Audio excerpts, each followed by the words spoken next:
Hi, and welcome back. Today it's going to be super exciting. We've got Steve McCarthy with us here from Yuba City, California. So we're going to learn a little bit about Yuba City, and we're going to learn a lot about Steve's business. He has been crushing it, and he's going to take us behind the curtain and let us know how he's doing it. So hang tight. We're going to be right back with Steve McCarthy. This is Honey Badger Nation, where real estate agents from around the globe come together to grow, collaborate, and expand their business. Where we take our individual fires and put them together and make one big fire.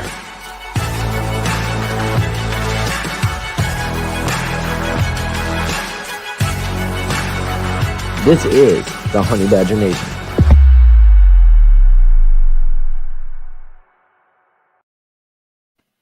Well, here we go. I am really excited to hear Steve today and to get to know him a little bit better. We just met recently through a thing that we're doing together. No, we're not doing a thing together, but we were at the same event together with Steve and his lovely wife, Kelly. And I thought that he is a pretty interesting dude and he has a lot of value to bring today. So Steve, nice to see you. Welcome. I hear you're in Yuba City, California. First and foremost, tell us where Yuba City is. It's okay if you haven't heard of it. You probably haven't. So Yuba City is a small town. We are north of Sacramento, California, which is our capital. Small town, mostly a farming community. So we have a lot of orchards and things like that. It's a slower paced town, and it is my home. Yay. Well, I have actually been to Yuba City. I used to sell ranches, and in the course of doing that, we were up in your hood, and it really is a lovely, beautiful part of the country. So tell me about your real estate journey, because I know now you got a pretty healthy team. What, 18 agents are working with you? So it's you and your wife, Kelly. And you have 18 people working with you. And I know just from the chats that we've had that, so you and Kelly are both you're in production as well as running Correct. Your team. So that's a lot of balls to juggle. I know how tough that can be. And with your role with your team, you're more of the emotion management and putting out fires with the agents that they're having and keeping them focused and engaged. And then Kelly's role is, I believe you said that she was the boss of your family too. Absolutely. Yep. Kelly runs everything. As it should be. Well-trained. Very good. Yep. But she also runs the business side of the business. So tell us a little bit about that and how it came to be, and a little bit about your evolution, because I know we have some people who do have larger teams, and I would consider 18 people to be a really healthy sized team. And then some agents are thinking about going that direction and some not. So let us hear about you. Sure. So to start with the journey, Kelly and I, before we met, we both were interested in being investors. Me from picking up that dang Robert Kiyosaki book, Rich Dad, Poor Dad. Yeah, I think a lot of us. So I was in school to study my license. Kelly was in school to study her license when we met. So we met. Real estate romance. Right. Yeah. And Kelly was looking to get her license to see deals first as an investor, and I was doing the same. So we neither one of us really liked salespeople or sales or had a desire to sell things. We were just victims of the internet. We were going to get lots of apartments and rental houses with little to no money down. But we had very little and no money down. So we actually started selling some houses once we got together. We were married 4 months later in St. Thomas. Ooh. Yeah. I put her on an island. Hear more about that later. I mean, not the St. Thomas part, but the 4 months part and all of that. But sorry, I distracted you.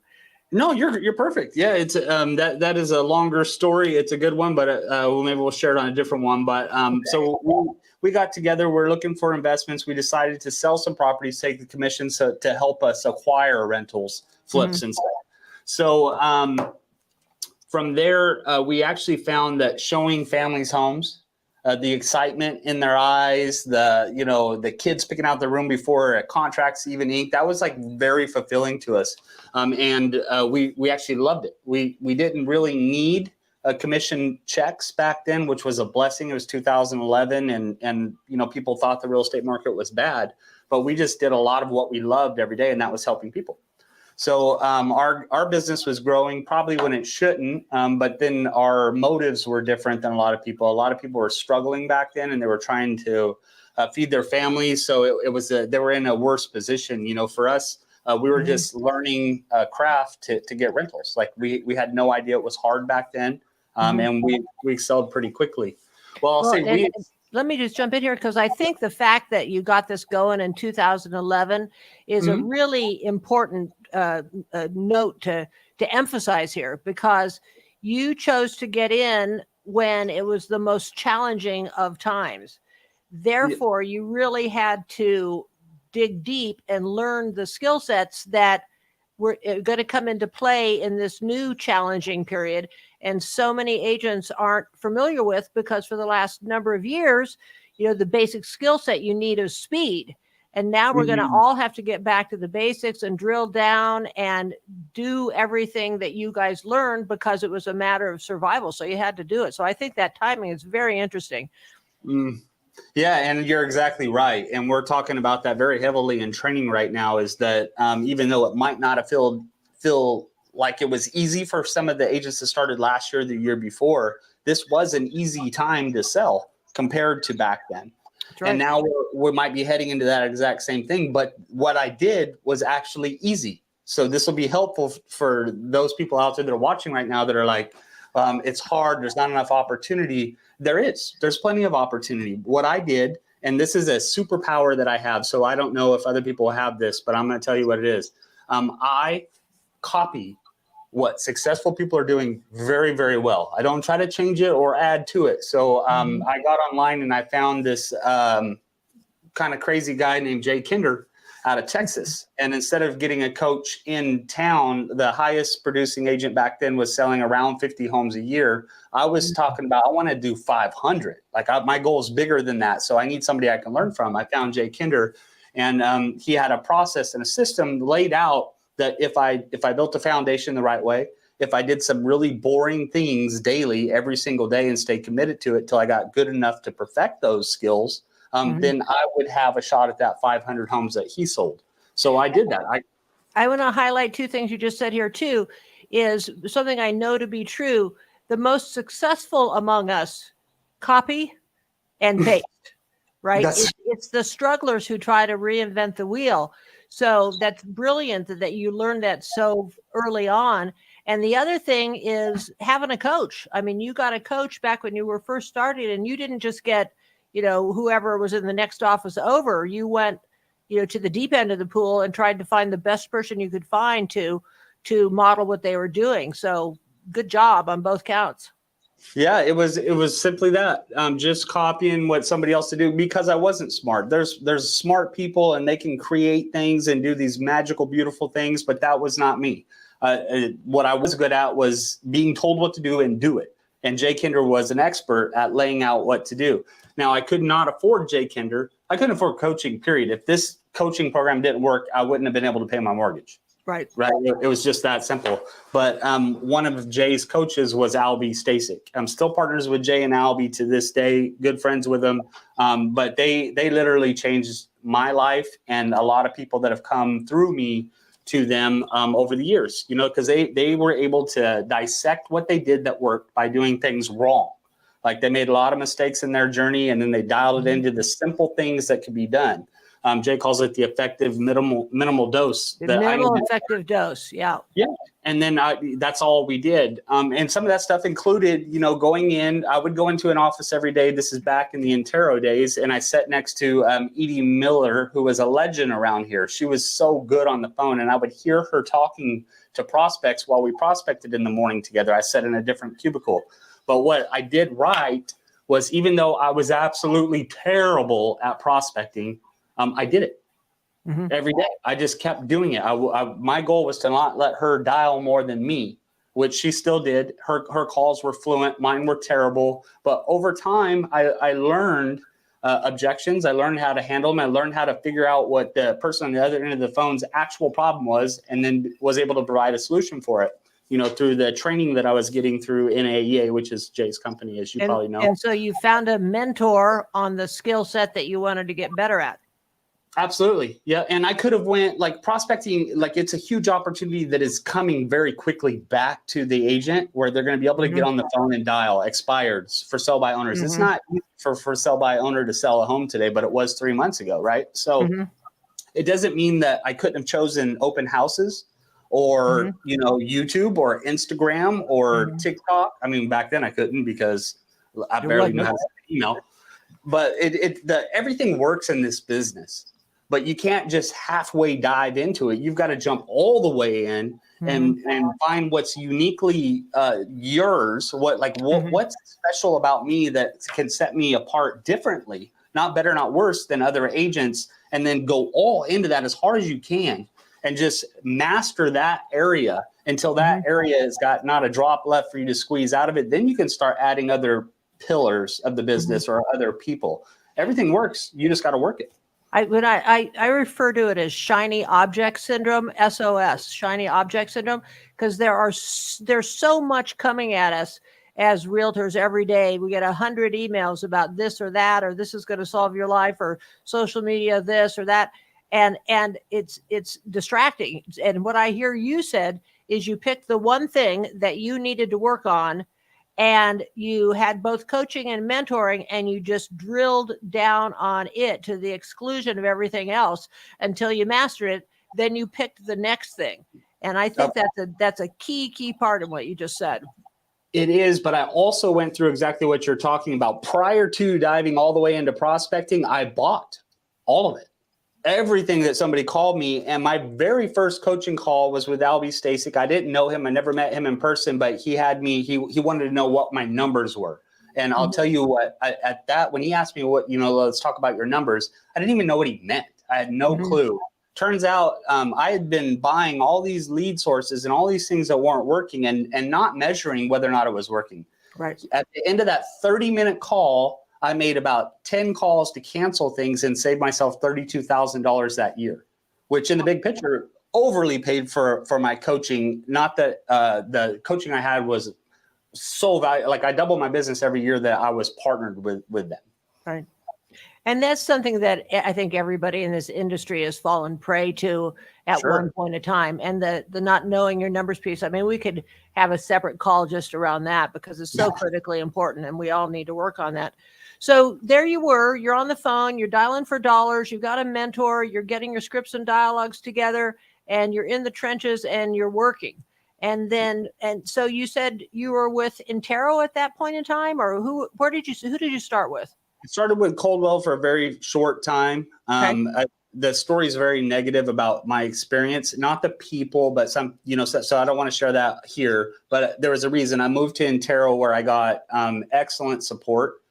From Edie Miller and John Miller. They were running that brokerage. I wasn't quite prepared for that. So they were telling me what to do. And back then I hadn't grown as much as I had now. And I already knew everything, which is fantastic. Back then I knew everything. Now I know nothing. Right. But I wasn't really ready for that. And then I went to a boutique brokerage where I thought I could be more in control, lost all the support, all the tools, all those things. But I was focused on what to me was a low cap. The only thing I was focused on back then, and keep in mind I was young, so was how much money was going out, not the opportunity of what I could make. Right. So there you are. It's you and Kelly. And was it you and Kelly when you were at Intero together, or when did you start to build your team? Tell us about that evolution from you and Kelly to now 18 people plus you and Kelly. Absolutely. So it was me and Kelly, and we left and we went to a boutique brokerage. Now this is about, 2.5, 3 years into my real estate career. And I'd been begging the whole entire time, my brother-in-law to get a real estate license. Like I'm telling you, this is for you. It's so you, you're going to love your life. You're going to make way more money and everything. Well, I finally convinced him to, so that was my first team member. It took him 8 months to quit his very successful government job to be over making the money. And, he was making $150,000, $200,000 a year in his first year. It was a job where he said he would I'm going to just do this on the side. I will never quit, blah, blah, blah. Kelly and I laughed. We knew it was coming. He was just too talented. Took him 8 months to move from joining our team to off of our team. And he is very, very successful today. So he's independent today. He's with us. I mean, he still supports the office. He works primarily with investors and stuff. And he was just here last week, I believe, training the agents. I mean, he gives back to our community a ton. Just a wonderful agent. And we are still business partners, but he is a solo agent. So to go from the two of you and the two of you plus your brother-in-law to 18, I don't imagine that you just woke up one day and said, I'm going to hire 17 people. How, give us a quick synopsis of your philosophy about growing. I mean, do you build it and they will come, or do you wait until you're overrun with leads and need to add a body? What's your system? Yes. So I will tell you right up front that as you build a team, your profitability is likely to go down. Right. There's a lot of obstacles. So when I envisioned a team, reading Gary Keller's book and stuff and looking at that, he had a brilliant team model in there. I don't think it works like I thought it would, but the goal was to take and get support for some of the leads that we couldn't do. Like, we were losing opportunity, right? So I want to share that with other people. It was never my goal to have 17 people on my team. I'm highly profitable when I'm running fast alone. Right. But at the same time, there's people that come into the industry that need the lead support. They need the one-on-one training. They need help on their listing appointments. They need those things. And there was no compensation for us. So we slowly added some of those people to our team to help them. With our goal is not like a lot of big teams where they want to, grow the team to, 100. There's very successful people that do this, and, bless their hearts, that's an amazing undertaking, but it's not my goal. Mm-hmm. So the collection of people that just keep adding on, and then the community built around the team just made it a thing. It's not something that I want. I did not want 17 people on a team, but I love the people that are on my team. And I do want them to have a place to go, to grow, to leave my team as quickly as possible. Interesting. And I think we might mention too that, if for people thinking about building a team, you made a really good point. You can be, as a solo agent, or you're just you and your wife, highly profitable with that model. And you look around back to the shiny objects, you see, bigger is better. But there is, as John Cheplack would say, the thing called the messy middle. And when you're in the messy middle and you're growing and your expenses go up, your profitability is probably going to go down. Your workload's going to go up, your profitability is down. And it's not till you successfully make it to the other side like you have that you're going to really reap the financial rewards. And there's a lot of people who get squished like a bug when they get in the middle without a clear path. Absolutely. Yep. And I'm one of them. The middle is messy, and it's hard to get through that. And not the value of the team. A lot of people think, my team pays me 25%. That's a lot of money to them. At the same time, if I take that lead, I can hand that lead off to a seasoned vet for 25% and get that anywhere. So there's the misconception that as I'm building the team, I'm going to get super wealthy really, really fast. But there's a lot of growth that has to happen personally as you're growing a team. I wasn't born into a leadership position, right? It wasn't even something that I was longing to be or something. But when I needed to be able to motivate people to be the best versions of themselves, I had to learn to lead myself. So it's a never-ending focus for me, is how can I lead myself better so that I can provide more value to the team. Inside job. So excellent point. Now, you were at a boutique brokerage, and I know that you are now with EXP. So why? I mean, you were at a boutique brokerage, you had built up your team. I hear that they had, lower you got your expenses down. I mean, what was the problem, and why did you change? Oh, that's a really good question. And I asked that same question myself. Albie Stasic, a friend of mine, had a successful brokerage and he went to EXP, which to me was made no sense. So I pulled over for an hour and a half and talked to poor Albie about it. Because I'm like, how can you go from 100% to paying a company and living within their guidelines? But the problem that I was trying to solve is I can only grow through myself. I'm going to have all the liability with a boutique or with my own brokerage, which is my next step where I was heading when I made the move. I'm going to have all the liability, all the headache, all the systems and tools, like all that cost falls on me. Offices, printers, and like it's a massive undertaking. Where with EXP, it was a platform. Like what I didn't understand is I thought EXP was the same as KW, was the same as Coldwell, but it's not. And it wasn't to me. It was a platform for me to be able to build my business off the back of and allow me to be connected with other people that had the same vision and goals of massive growth and massive contribution. So I came for what was explained to me as revenue share, right? Like there was another stream of income, and that was exciting to me. But what I found that actually was the most important thing for me was the collaboration. I now had access to people that have already hit the obstacles I'm heading towards, and they can just simply give me the playbook on how to get through those obstacles. So my growth has really been massively accelerated because people are financially aligned with me that are incentivized to share their secrets with me. So the collaboration. That's been something that's been really wonderfully surprising to me is how open people are. I mean, talk about a culture of sharing. It's just, I haven't run into anybody yet who, if I ask a question or say, what's your system, that I haven't received it in an email within 10 minutes. It's just mind blowing, actually. Isn't it nuts? Yeah. And now this is the funnest thing for me to do is bring somebody from outside of EXP to one of our events. And then not the stage, like you're going to learn so much from people on the stage, but to introduce them to somebody and say, hey, this person does this. You should ask them about that problem you have. And watch them ask a complete stranger about their problem and have their mind blown with somebody that's an expert in it. It's just fabulous because they're not used to that.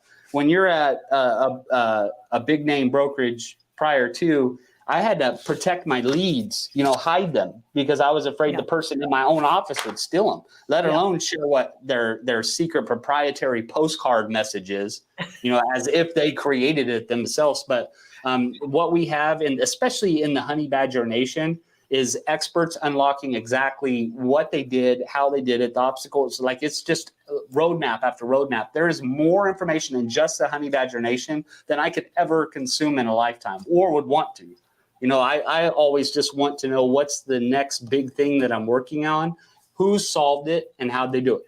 And that is available to me every single day in the Honey Badger Nation. Well, and I think a good example is you and me, right? We met each other at a Honey Badger event. And I said, hey, and you didn't mention, I think we should, you're doing 100, year to date. We're halfway through the year. You're at 100 units. And Yuba City is not, not Dallas, right? It's not a huge metropolis. So I'm like, hey, Steve, come on here. Tell me about it. Tell me how you did it. And I'm going to follow up with you too, because, and took you about 10 seconds to say, sure, no problem. Whatever you need, I'm there for you. And, and I love that about us. You can't get the support and help that you receive without giving it back to somebody else to ask for it. Like no matter what you need, you pick up the phone, you call me, and I know that I can call you for support or questions. And we literally just met. I met you in Orlando. We're neighbors. You live in Reno, right? I'm in Reno. You're in the city. So there's more to come for sure. Well, Steve, thank you so much for your valuable time. I really appreciate what you're doing for us. Is there any sort of parting thought you'd like to leave us with? Anyone?